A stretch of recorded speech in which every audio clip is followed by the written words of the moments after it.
ঢাকা শহরে সবাই জানে মির্জা আব্বাস চাঁদাবাজ। ঠিক। যুব দল, ছাত্র দল, এই মার্কেট থেকে কে টাকা তোলে? এটা কি ভূতে তুলে? পরিবহন সেক্টর থেকে টাকা তোলে কে? ভূতে তোলে নাকি শেখ হাসিনা তোলে?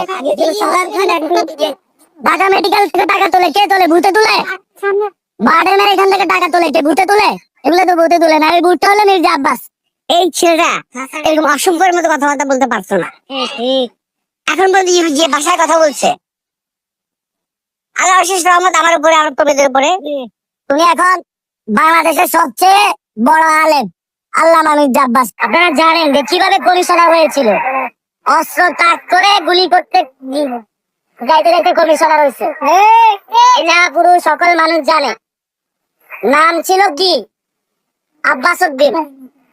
হয়ে গেছে মির্জা আব্বাস।